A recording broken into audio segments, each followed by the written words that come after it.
Reply 1988 é um conjunto de doramas, de 3 doramas. 1988, 1994 e 1998. Não sei se eles vão fazer mais. Esse é um dorama de 2015, é um dorama coreano e você pode assisti-lo na Netflix atualmente. Meu nome é Bianca Skov e este aqui é um canal onde eu amo falar sobre doramas e sobre os doramas que para mim são inesquecíveis. Se você já gostou dessa temática, deixe o seu like, seu comentário, faça sua inscrição e ative as notificações do canal. Primeiramente, que é um dorama que começa a se passar em 1988. E aí nós vamos acompanhando a história que seria o eixo do dorama, mas que no final nós percebemos que ali não existe um protagonista. Ali, aquela comunidade ali daquela rua são todos os protagonistas deste dorama. Porque em determinados momentos cada um vai tendo a sua predominância ali no dorama e fazem com que esse dorama, gente, ele seja inesquecível. Se você já assistiu Reply 1988, você sabe do que eu tô falando, né? É um dorama extremamente sensível, emotivo, engraçado e, assim, muito nostálgico. Em 1988, eu tinha 9 anos de idade e eu me lembro muito bem dessa época com muito carinho, né? Agora, depois de assistir esse, eu vou com certeza assistir o próximo, 1994, porque já fala muito sobre a parte da minha adolescência. Então, assim, eu gostaria muito de assistir. Mas vamos lá para 1988. O eixo principal do dorama conta a história de uma garota divertidíssima, que tem uma irmã muito, assim, estudiosa e muito focada, mas muito, assim, um temperamento difícil, sabe? Um temperamento fechado, um temperamento meio até antipático, sabe? E um irmão que é o mais novo, que vive alheio às coisas, é um rapaz, assim, que não tem muito foco, né? Então, e a menina, essa garota que é o eixo central do dorama, ela é divertidíssima, gente. Ela tem 18 anos e ela cresceu nessa rua, e nessa rua são um grupo de amigos que cresceram todos juntos, desde a infância, eles cresceram juntos. Então, com as brincadeiras, com tudo, eles são muito unidos, esses 5 personagens. E assim, é uma delícia de ver, né? Porque assim, eles se tratam praticamente como irmãos, né? Assim, aquelas brincadeiras, aquelas zoações, e sempre o pano de, assim, fundo é mostrando o ano, né? 1988, que foi um ano muito importante ali para a Coreia, né? Com as Olimpíadas, o país é como a Coreia do Sul se abrindo para o mundo novamente, né? Depois das guerras. Então, assim, a Coreia, ela está, assim, em pleno vapor, ela está, assim, vibrante, né? Ela está em expansão de crescimento econômico e uma vitrine mesmo para o mundo. E as Olimpíadas na Coreia foram um marco. Então, pontuaram muito bem esse momento como um momento muito importante. E a nossa né, nossa protagonista, ela já começa porque, assim, arrasando, porque ela consegue participar da abertura das Olimpíadas, representando quando as pessoas fazem os desfiles, né, ali esqueci o nome, mas das delegações. Então ela está ali representando, mas vocês não acreditam, gente. Eu não vou contar porque você tem que assistir, porque é divertidíssimo. Assim, ela tem 18 anos, mas ela é uma típica ainda bem adolescente. Ela também tem 2 amigas muito próximas na escola. Ela estuda numa escola só para meninas, enquanto os rapazes têm a escola só dos meninos. E é muito divertido também, porque nesse conjunto aí dessas amigas, elas nunca namoraram. Então, assim, elas têm aqueles papos, assim, de curiosidades, serem fãs de alguém. E aquela coisa, sabe, bem de adolescente. Pois é bem assim. E aí nós vamos conhecendo os personagens, né? A família da Deok-sun, né, que é a nossa protagonista, é uma família, assim, que o pai trabalha no banco há anos, mas, assim, é um trabalho onde ele, parece que ele tem uma dívida, então ele precisa estar, o salário dele é igual como se fosse que a pessoa tivesse um empréstimo consignado, que já tira metade do salário da pessoa, antes, né, e ela só recebe uma pequena parcela, é o que acontece com eles. Então eles vivem no porão, eles vivem numa situação difícil financeira. E o pai dela, gente, ele tem um defeito terrível. Ele é uma pessoa muito boa. Ele fica com pena de alguém, ele compra o produto que aquela pessoa tá vendendo. Então todo dia ele chega com uma invenção de moda em casa. Ele compra livro e é umas coisas assim totalmente sem necessidade, que tira um pouco do que aquela família poderia ter, assim, de uma comida diferente. É um horror, gente. Então ele e a esposa brigam muito por causa disso.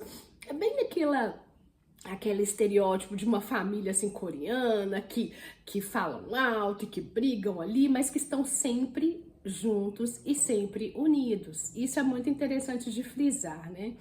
E aí eles moram no porão e em cima mora um outro casal que tem 2 filhos. Um filho já tentou entrar na faculdade várias vezes. Ele é super inteligente. Ele assim, tudo que você perguntar de cultura para ele geral, ele sabe.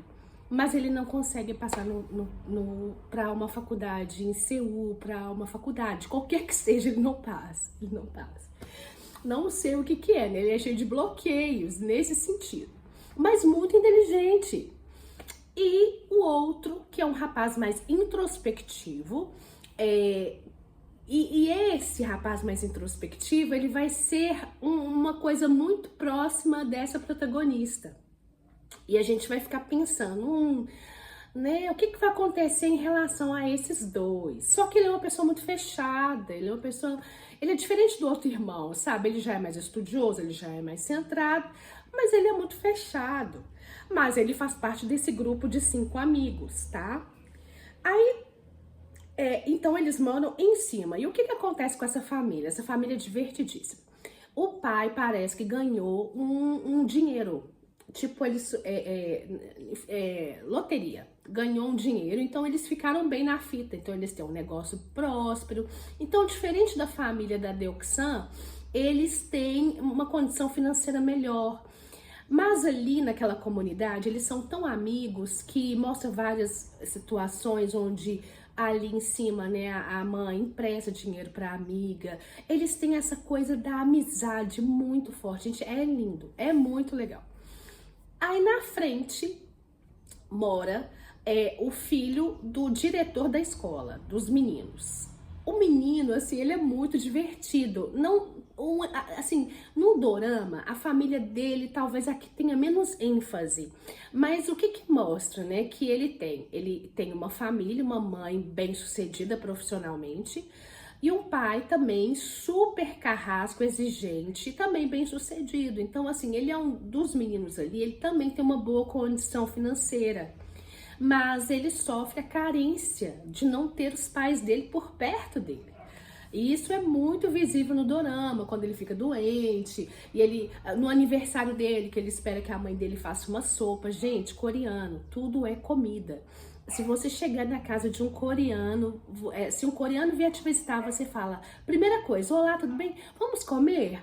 A primeira coisa que você faz, pra você ganhar o coração de coreano. Então, tudo, a linguagem do amor ali, dos coreanos tem muito a ver com a comida, tá, gente? Muito. E nesse dorama, a comida, assim, também é um pano de fundo, assim, muito forte.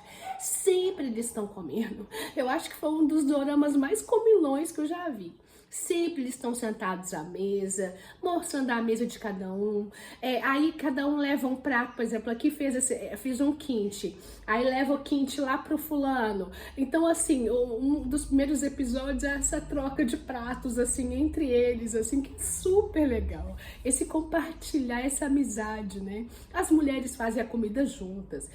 Tudo é muito compartilhado, é uma coisa muito interessante. Eles comem da mesma tigela, e isso para nós ocidentais é um pouco estranho, mas é muito cultural, é muito cultural. Então isso também é uma coisa assim muito forte nesse dorama. A comida, eles comem muito e sempre à mesa e sempre juntos. Isso é muito gostoso de assistir, isso conquista o coração da gente. E aí, então tem esse rapaz que tem o óculos e ele então tem essa família que ele se sente muito solitário. Então ele sempre tá lá no meio dos 5 ali. Aí nós vamos para um rapaz que é um fofo, gente. Ele é um docinho, assim, um rapaz bom filho, bom irmão. Ele tem uma irmãzinha criança que é uma gracinha. E assim, é muito fofinho o cuidado que ele tem com a mãe é viúva. Então, assim, é um amor que ele tem com aquela irmã, um cuidado. Ele é um rapaz, assim, excelente. E, assim, né, daqui a pouco eu vou falar os spoilers, mas eu vou avisar aqui pra vocês, porque se você não quiser saber, você para o vídeo e aí, beleza, assiste e depois você me conta aqui nos comentários o que você achou. E aí esse rapaz tem essa situação também. Ele é um rapaz que não deles, assim, por a mãe ser viúva, ele já não tem uma condição financeira também muito boa, tipo a família da Deok-san mesmo, eles também já passam mais dificuldades financeiras. E aí nós temos a família do Taek, que vai ser uma pessoa, assim, muito importante no dorama também. Ele, o pai, também é viúvo. Mas eles são pessoas mais bem-sucedidas. Por quê? O Taek, ele é jogador daquele jogo muito famoso na Coreia chamado Go. E ele é expert nisso. Ele joga desde criancinha. Então ele já participa de competições e ele é uma celebridade. Ele já é uma celebridade, ele já ganhou prêmios, então ele ganha dinheiro com isso. Só que ele é um rapaz que a gente pode até pensar que ele seria autista. Por quê? Gente, jogar o Go é um jogo muito difícil, é muito matemático, é totalmente racional. Então, assim, não é fácil. É igual jogar xadrez, que a pessoa tem que estudar bastante aquilo ali, para saber as jogadas e tentar imaginar o que o outro oponente vai fazer e tudo. É isso. No Go é a mesma coisa. Então, assim, são pessoas super especializadas. E lá no Oriente, esse jogo é muito famoso. China, Coreia, Japão. O Go é muito famoso. Tem ascensão nisso. Então, assim, muitas jornalistas querendo fazer reportagens com ele. Só que ele tem um temperamento de uma pessoa totalmente, assim, tranquila, quieta, discreta. Porque tem uma coisa que eu prestei atenção. Quando se joga o Go, mesmo que a pessoa ganhe, ela não pode comemorar igual a gente faz com futebol aqui. Não pode. Porque isso é um desrespeito com aquele oponente com que concorreu com você. Então, mesmo você ganhando, você tem que fazer cara de triste. Gente, é muito legal. Então é isso, sabe? E assim, é tão interessante que ele é super aplicado, inteligente para jogar Go, mas ele não consegue amarrar um cadastro. Ele não consegue fazer coisas mínimas, pequenas. Então ele sempre precisa de ajuda. E ele está no grupo desses 5 amigos. E por causa dele ter essas características, eles sempre se ajudam e ajudam muito o Taek, né? Não, Taek, você tem que fazer isso. Não, Taek, é assim. Não, você não vai fazer isso porque você não vai conseguir. Então, eles protegem o amigo porque eles conhecem as dificuldades dele, né? Olha só, olha que pano de fundo, que novela mais maravilhosa, esse dorama. Se você já gostou, deixa seu like aqui, hein? Porque agora começam os spoilers. Enfim, gente, o dorama ele vai falar sobre várias questões. Por que que não existe só um protagonista? Quando você termina de assistir esse dorama, Reply 1988, você para e fica pensando, poxa vida, hein? Isso aqui não era só de uma pessoa. Isso aqui tá falando sobre esse grupo de pessoas. Todos eles têm um momento que eles são protagonistas ali, né? E é muito interessante que esse dorama, ele vai passando por todos os personagens. Por exemplo, quando a mãe da Deok-san descobre que poderia estar com um câncer, então esse é um momento difícil na família. Olha os spoilers, tá? Também quando a mãe, que eu esqueço o nome, de cima, entra na menopausa, no climatério, e já entra na menopausa e ela começa a ter depressão. Fala do pai, da Deok-san, quando ele perde a mãe, como ele lida com o luto e os familiares dele, e também a respeito do seguinte, que ele é uma pessoa que está envelhecendo e aquele trabalho dele, ele não é mais importante. E ele tem que, então, pedir a aposentadoria. Ele é forçado a se aposentar. E ainda meio jovem, sabe? E aí, o que ele vai fazer agora, depois de aposentado, né? Mesmo ele recebendo um bom dinheiro, né, e tal, mas é difícil essas questões e ele tem que lidar com isso, né? A importância dele, assim, de tantos anos ali para aquela empresa, mas parece que não significou nada. As mesas onde eles compartilham das comidas e das alegrias e das tristezas e das risadas. O relacionamento da filha mais velha, né, a irmã da Deok-san, tanto com ela, com a irmã mais nova, assim, meu Deus, elas brigam muito. E em relação também, principalmente ela com o pai. O fato também dela se abrir para um relacionamento que vai acontecer no dorama com ela. E para ela quebra paradigmas. Gente, então assim, é muito legal. Então vamos lá, né? Primeira, já dei alguns spoilers aqui, mas um deles muito importante é que logo no começo do dorama a gente vê um casal contemporâneo de agora, conversando e dando uma entrevista. O que quer dizer isso? Que a Deok-san, daquele grupo ali, daqueles 4 rapazes, ela escolheu um para se casar. Qual será? Qual? E aí começa a nossa interrogação. Qual seria esse rapaz que a Deok-san escolheu para se casar? Então, a princípio, a gente acha que é o rapaz que a mãe é viúva, que tem a irmãzinha, né? Porque ele é um fofo, gente. E ele dá sinais a ela que ele tá interessado. As amigas dela, olha, fulano tá interessado em você, tá? Gente, só que não. Ele era interessado na irmã. Na irmã da Deok-san. Agora. E assim, ninguém acredita, assim, porque a princípio eles namoram, assim, ele tenta conquistá-la primeiro, ela é muito relutante, porque ele é vários anos mais novo do que ela, e ela, assim, ela tá na faculdade, ele ainda tá no ensino médio. Então, assim, sabe, é um relacionamento que pra ela não existe, só que ela chega a ceder, né? E ela vê que ela gosta dele também, mas, enfim, né, ela decide também terminar, e aí o dorama vai se passando, só que é um namoro meio escondido, porque, assim, as famílias ainda não podem saber, e tem um motivo especial por causa disso, deles não poderem saber. Primeiro, pela idade, e segundo, por um outro motivo, que pra nós parece que é bobagem, mas naquela época na Coreia tinha uma lei, e pessoas, aí eu vou falando aqui, que tivessem o mesmo sobrenome, não poderiam se casar no papel. Olha só, gente, que coisa mais doida. Então aqui tem um monte de Silva no Brasil.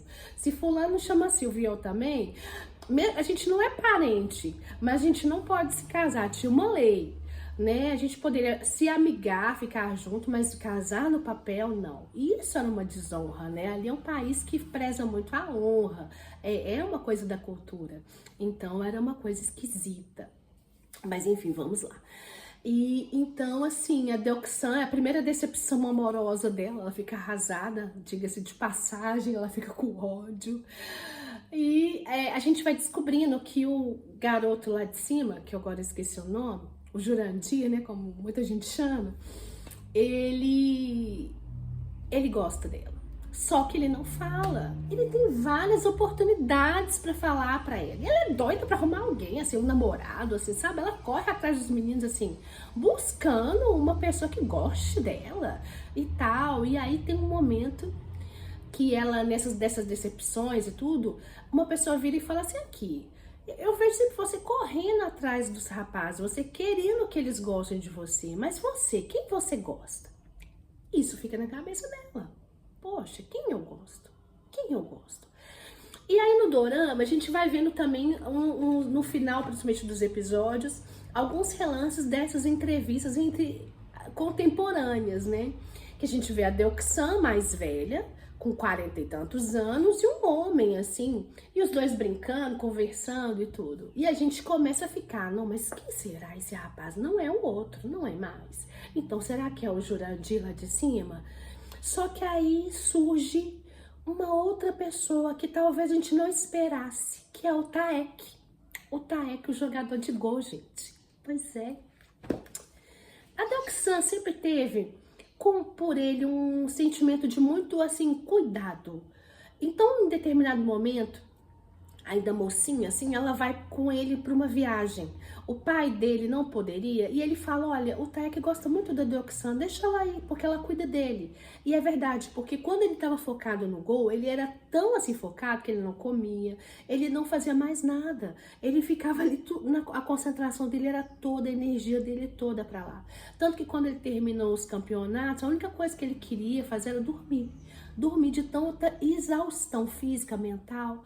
Então, assim, ele é uma pessoa que ele realmente coloca tudo nele, naquilo ali que ele estava fazendo, né? E ele é muito bem sucedido sempre. E ele é uma celebridade. Então é muito bonitinho ver ela cuidando dele, da alimentação dele, se o quarto dele tava frio, aí ela vai lá, ela faz amizade, porque ela é totalmente sanguínea, ela faz amizade com o porteiro, com todo mundo, mesmo não falando chinês, ela consegue se comunicar e ele fica super bem, ele come, ele se sente assim cuidado, né? E a gente percebe nele um olhar de admiração muito grande para a Deoxan.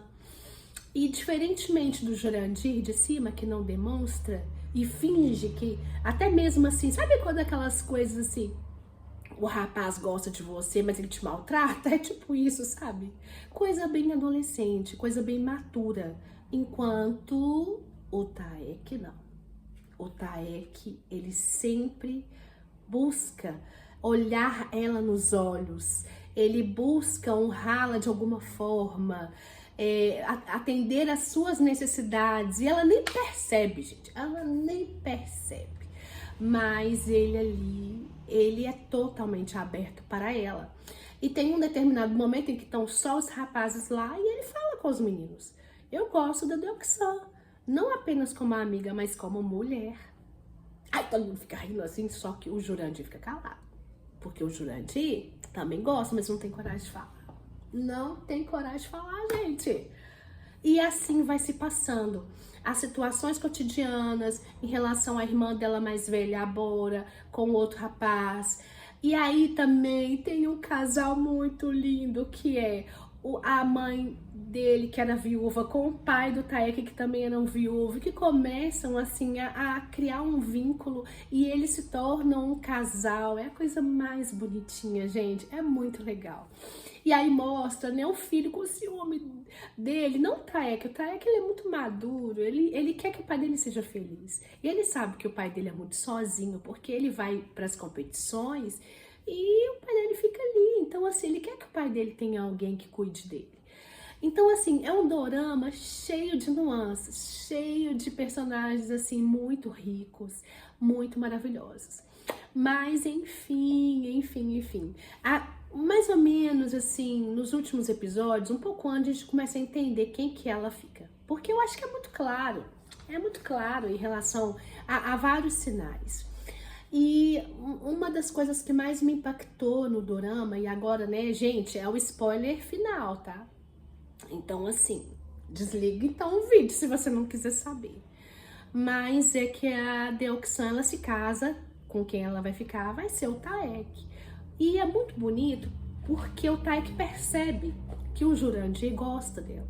E ele dá uma oportunidade pro Jurandir se declarar, falar, e ele não faz. Ô, gente, e olha, detalhe, isso passam anos, anos e anos e anos. Eu não falei que o dorama começava em 88? A gente chega em 94. Eles já se formaram, eles já estão trabalhando, eles já cada um levou o seu rumo. E assim, nada aconteceu. O Taek ainda não se declarou para Deoxan. O Jurandir também não. O Jurandir foi para a academia de pilotos numa outra cidade. E aí, ele tem oportunidade de falar com ela, mas ele não fala. E a Deoxan, ela percebe cada vez mais que quem ela gostava era o Taek, porque o Taek ele demonstra, até ele falar mesmo com ela, né, que ele tem esse interesse por ela e tudo mais. E aí o Jurandir, né, ele fala uma coisa que é muito marcante. Tem um momento que ele toma essa posição, não, eu vou falar com ela antes de ir embora, eu preciso falar com ela. Só que os sinais todos estão fechados. E isso faz ele perder tempo. E quando ele chega lá, o Taek já está lá, conversando com ela, e ele fica pensando, poxa, é falta de sorte, é uma coisa do destino o que aconteceu. Se os sinais não estivessem fechados, eu teria chegado lá. Só que aí ele faz uma análise mais profunda. Não é coisa do destino. O Taek sempre quis mais. E ele chega nessa conclusão de que, ao invés de colocar a culpa no destino, nos sinais trans que não abriram, ele entende que a responsabilidade de não ter falado com ela foi simplesmente dele. E ele entende que, nesse sentido, o Taek sempre quis muito mais a Deoxan. E é muito bonitinho isso, porque realmente ela se casa com o Taek. Mas o que eu achei mais interessante nesse dorama é que você vai chegando no final, você acha que vai mostrar o relacionamento dos dois, o casamento dos dois, e não. Mostra o casamento da Bora com o outro menino, e mostra eles, o que cada um meio que seguiu, assim, os pais, todo mundo muda da rua, gente, dá muita nostalgia, a rua fica vazia, e aí eles voltam, né, depois, assim, falando na entrevista, né, que eles voltaram lá e que a rua tava deserta, a rua tava, assim, né, vazia, suja, assim, e tem uma música que tem no dorama todo, assim, que toca, uma música da época, e essa música fala exatamente sobre isso, sobre a juventude, o amor, as alegrias que a gente tem, né, e hoje como velhos, a gente lembrar disso tudo, né, e eles fazem menção a isso, dizendo assim, que agora, né, agora no ano de 2015, né, quando foi gravado o dorama, eles entendiam o que aquela música significava, o que ela falava, porque agora eles conseguiriam entender. Eu hoje com 45 anos, eu consigo entender, né, muitas coisas do meu passado, que eu vivi. Então, gente, no final desse dorama, aquela rua vazia acabou comigo. Eu fiquei na fossa. Eu fiquei assim, meu Deus do céu. É isso, é a vida. E aí eles falando, né, assim, comentando na entrevista que os pais agora estavam mais velhinhos e tal, cada um estava seguindo o seu caminho e tudo. E o que eu tirei disso tudo, né?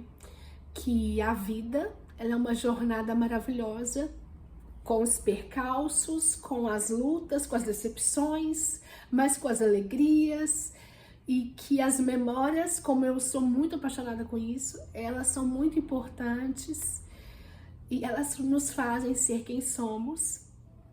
E as amizades verdadeiras, quem tem esse privilégio de ter amizades como eles tiveram ali, né? Mas assim, a família é muito importante. A família é algo que tem que ser muito prezado por nós.